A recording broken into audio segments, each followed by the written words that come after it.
যুক্তরাষ্ট্রের president Donald ট্রাম্পের স্ত্রী মেলানিয়া ট্রাম্প রাশিয়ার প্রেসিডেন্ট ভ্লাদিমির পুতিনকে একটি ব্যক্তিগত চিঠি পাঠিয়েছেন। শুক্রবার আলাস্কায় শীর্ষ নেতাদের বৈঠকের সময় প্রেসিডেন্ট ডোনাল্ড ট্রাম্প সরাসরি পুতিনের হাতে সেই চিঠি তুলে দেন।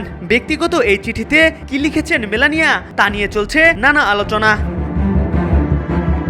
জানা গেছে মূলত ইউক্রেন যুদ্ধের মধ্যে শিশুদের দুর্দশার কথা তুলে ধরে এই চিঠি লিখেন মেলানিয়া ট্রাম্প।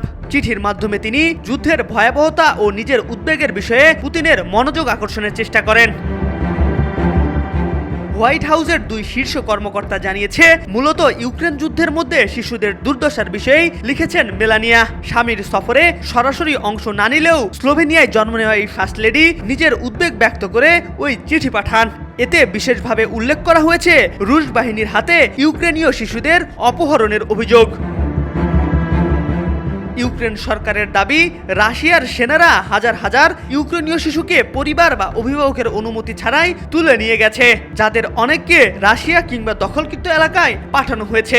কিয়েভ মনে করছে এটি শুধু যুদ্ধ অপরাধী নয়, জাতিসংঘ সনদে উল্লিখিত গণহত্যা বা জেনোসাইডের সঙ্গে এর যোগসূত্র রয়েছে। মস্কো অবশ্য এসব অভিযোগ অস্বীকার করেছে। তাদের যুক্তি, যুদ্ধক্ষেত্র থেকে বিপন্ন শিশুদের শুধু নিরাপদ স্থানে সরিয়ে নেওয়া হয়েছে। তবে জাতিসংঘ বলছে 2022 সালে ইউক্রেনে পূর্ণমাত্রায় রুশ হামলার পর লাখ লাখ শিশু মানবিক সংকটে পড়েছে, তাদের মৌলিক অধিকার ক্ষুণ্ণ হয়েছে, অনেকেই পরিবার হারিয়েছে। শুক্রবার আলাস্কার একটি মার্কিন সামরিক ঘাঁটিতে ট্রাম্প ও পুতিন প্রায় 3 ঘন্টা বৈঠক করেন। এই আলোচনার মূল কেন্দ্র ছিল ইউক্রেন যুদ্ধ। তবে বৈঠকের শেষে কোনো যুদ্ধবিরতি বা রাজনৈতিক সমাধান ঘোষিত হয়নি। এই পরিস্থিতিতে মেলানিয়ার লেখা চিঠি ঘটনাটিকে নতুন মাত্রা দিয়েছে।